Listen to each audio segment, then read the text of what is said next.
आप समर्थन करते हैं। दयानंद जी, इस पर बहुत राजनीति भी हो रही है। एकदम राजनीति करना व्यर्थ है। मैं आर भारत के आपको नेशनल चैनल इंटरनेशनल है, इसको करोड़ों हिंदू देखते हैं और मैं ये मानता हूं कि योगी जी का जो बयान है वो वेद के अनुसार है। शम गच्छध्वा शम बदलवा अहम ब्रह्मास्मि अयमात्मा ब्रह्म तत्मसि प्रज्ञान ब्रह्मा। मैं नाथ सम्राट का अवधूत हूँ और गुरु ये आदित्यनाथ जी के गुरु जो है वो रामनाथ पर उसमें मैं था। मैं कह रहा हूँ आज हिंदुओं को ये राहुल गांधी बताने के लिए बोल रहा है जात जात होगी।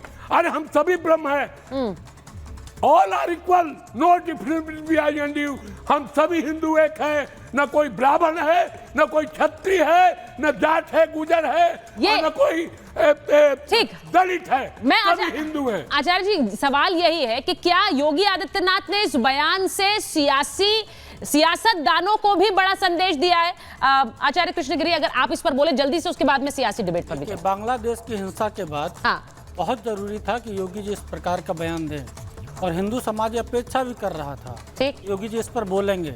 वो बोल तो जरूर रहे थे बीच बीच में, लेकिन आज जिस प्रकार से योगेश्वर भगवान श्री कृष्ण की जन्माष्टमी है, उस अवसर पर आगरा से जो उन्होंने आवाज दी है, मुझे लगता है पूरे भारतवर्ष के हिंदू समाज के कानों में जाएगी और हिंदू समाज संगठित होगा। क्योंकि जब जब हिंदू बढ़ता है तब तब हिंदू कटता है। और 2014 के बाद जब से हिंदू समाज संगठित हुआ है, आप देखिए देश में कोई हिंसा नहीं हुई, कोई उग्रवाद नहीं फैला, संपूर्ण शांति है। और इसकी आवश्यकता भी इस देश में बनी हुई है कि इसी प्रकार की शांति बनी रहे, क्योंकि बांग्लादेश के बाद जिस प्रकार से विपक्ष के नेताओं ने एक आवाज़ उठाई, भाई बांग्लादेश जैसी घटनाएं भारत में भी हो सकती हैं, तो ये जरूरी था कि हिंदू समाज को संगठित किया जाए, जातियों में ना बटे। हम अगर संगठित रहेंगे, 80% बहुसंख्यक समाज अगर संगठित रहेगा, तो जो दूसरे लोग हैं उनकी हिम्मत ही नहीं पड़ेगी हिंसा जैसी कार्रवाई करने की। इसलिए उनका ये बयान जरूरी भी था और बहुत अच्छा बयान है, मैं इसका स्वागत करता हूँ। आप ये कह रहे हैं कि वो बयान जरूरी भी था। अब सीधी बात ये है, एक बार शिवम जी को और वरुण जी को स्क्रीन पर ले लीजिए। मैं इस पूरे डिबेट को जरा खोलना चाह रही हूँ, इसमें सियासी जो किरदार हैं उन पर जाना चाह रही हूँ। अब सीधी बात यह है, वरुण जी और शिवम जी को स्क्रीन पर लीजिए जरा। वरुण जी, सीधी बात यह है कि आपके जो नेता हैं वो तो मिस इंडिया में भी रिजर्वेशन की बात कर रहे हैं। वो कह रहे हैं वहां पर भी रिजर्वेशन हो जाए, वहां पर कोई दलित नहीं है, वहां पर कोई आदिवासी नहीं है। सवाल ये है कि देश में बहुत से लोग ये मानते हैं और आपने धर्माचार्यों को सुना कि जाति के एक टूल के जरिए देश में जातिगत जनगणना के जरिए विभाजन की कोशिश होती है। उसी के खिलाफ एक संदेश योगी आदित्यनाथ ने दिया। आप सहमत हैं? सुचारिता जी, महाभारत के धर्म रक्षा के केंद्र बिंदु श्री कृष्ण जन्माष्टमी के आपको शुभकामनाएं। आप भी महाभारत के केंद्र बिंदु हो, पूरे विश्व को, पूरे देश को आप सारी चीजें सच्चाई दिखाते हो, आपको शुभकामनाएं।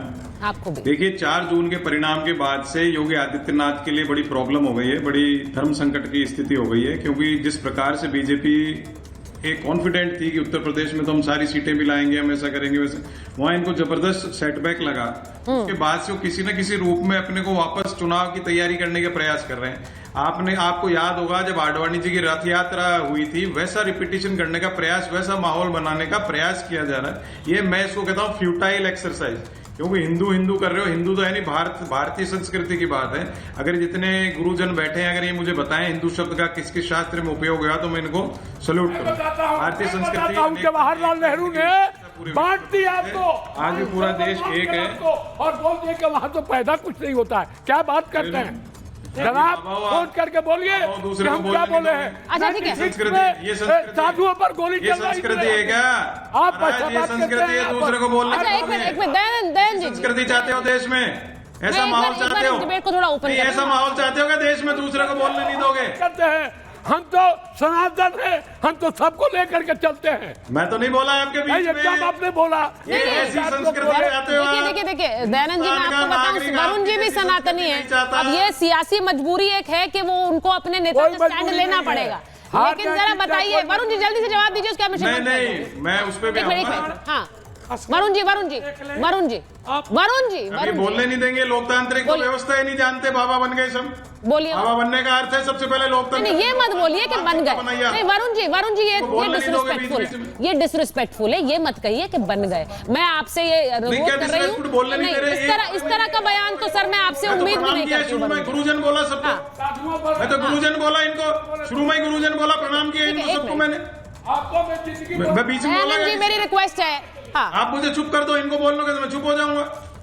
जी बोलिए वरुण जी, कंप्लीट करिए, मैं शिवम जी के पास जाऊं। देखिए, जो देश है वो आम जनता मानसिक की जो है ना, आर्थिक रूप से, मानसिक रूप से 2014 के बाद से प्रताड़ित हो रही है। और कौन प्रताड़ित हो रहा है? सबसे ज्यादा हिंदू प्रताड़ित हो रहा है। नोटबंदी से किसका धंधा बंद हुआ, किसकी फैक्ट्रियां बंद हुई, किसका रोजगार गया? हिंदू का गया। आप जब, मैं तो हिंदू मुस्लिम करता नहीं, पर क्योंकि डिबेट आप ऐसी कर रहे हो, तो हिंदू जो है प्रोग्रेसिव डायनामिक सोसाइटी है। हिंदू तो सबसे लिबरल होता है, हिंदू सबसे डेमोक्रेटिक हो रहा है, और हिंदू को कट्टरवाद में आप उलझाना चाहते हो। अब देखिए वरुण जी, आपने फिर से ऐसी बात कही जिस पर मुझे बोलना पड़ेगा। आपने कहा आप डिबेट ऐसी कर रहे हैं, मैं हिंदू मुस्लिम नहीं करता हूं, लेकिन आप डिबेट ऐसी कर रहे हैं। शिवम जी, समस्या सिर्फ इतनी सी है कि अगर बांग्लादेश से सीख लेकर एक संदेश दिया गया है कि यहां पर बंटना नहीं है, और बंटने के खिलाफ मुझे तो लगता है एकजुटता का एक संदेश है, और अगर एकजुटता का संदेश नहीं है, वरुण जी कह रहे हैं कि ये बयान इन्हें देने की जरूरत क्यों पड़ी, क्योंकि अभी तक वो यूपी को भूल नहीं पाए हैं जो हार मिली है आप लोगों को, तो ऐसे बयान दे रहे हैं। देखिए, सबसे पहले तो मैं एक चीज कहना चाहता हूं कि ये बात बिल्कुल सही है। एक तो बहुत अच्छी बात ये भी कही कि एक रहोगे, नेक रहोगे, और बटोगे तो कटोगे। एक रह के दंगा करने के लिए नहीं बोला है, तो हम तो एक भी रहेंगे, नेक भी रहेंगे, लेकिन ये सच्चाई है कि बटेंगे तो कटेंगे। इसमें कहीं कोई शक है क्या? किसी को अगर इसमें थोड़ी सी भी गलती नजर आती है तो आप अंदाजा लगाकर देख लीजिए। जातियों में बटकर अगर किसी को फायदा होता है तो वो मुलायम सिंह यादव के बेटे अखिलेश यादव को होता है, वो सरकार में होते हैं तो दंगे होते हैं। जातियों में बटकर अगर किसी को फायदा होता है तो वो लालू प्रसाद यादव के बेटे तेजस्वी यादव को होता है, वो सरकारों में होते हैं तो भूराबाल साफ करो का नारा देते हैं। ये तो रियलिटी है। जब आप बढ़ जाते हो, चीजों में अलग अलग तरह की स्थितियां बन जाती हैं, तो कश्मीर जैसी स्थिति में कट जाते हो। ये रियलिटी है। अब इसको कौन डिनाई कर सकता है भाई? सब सामने है आपके। अगर आप बढ़ जाते हो तो आपका बांग्लादेश वाली स्थिति में आप कट जाते हो, ये रियलिटी है। अगर इकट्ठे होकर यूनाइट होकर प्रतिकार करते हो तो कहीं जान बच पाती है, ये रियलिटी है आपकी। और वर्ल्ड वाइड फिनोमेना है, कहीं भी चले जाइए, इसमें तो कहीं कोई दो राय नहीं है। और यूनिटी कब से बुरी है? एकता में तो शक्ति है भाई। मैं तो कहता हूं वरुण पुरोहित जी को भी इस बात को बहुत अच्छे तरीके से लेना चाहिए और धन्यवाद कहना चाहिए योगी आदित्यनाथ जी को। भाई एकता कौन, ये गुरु कौन क्या सिखाते हैं? एकता सिखाते हैं। परिवार में माँ बाप क्या सिखाते हैं? भाई बहन को एकता सिखाते हैं। अगर कोई संगठन है तो उसमें क्या कहा जाता है कि भाई एकता रखिए। एकता रखना कहना क्या बुराई है इसमें? और जब आदमी एकता नहीं रखता है तो वो कटता ही है, ये रियलिटी है। तो बहुत सीधी बात है। मैं मानता हूं कि ये बिल्कुल ठीक बयान है, परिपेक्ष भी बिल्कुल सटीक है। हाँ, जातिवाद को लेकर चाहे आप बट रहे हैं, गलत है। समाज को लेकर बट रहे हैं, गलत है। रंग भेद को लेकर बट रहे हैं, गलत है। लिंग को लेकर बट रहे हैं, गलत है। मत बटिए। और अगर इस तरह का मैसेज है तो मैं तो मानता हूं सबको खुशी होना चाहिए, कोई बुराई नहीं है भाई इसमें। बटेंगे तो कटेंगे, ये रियलिटी है।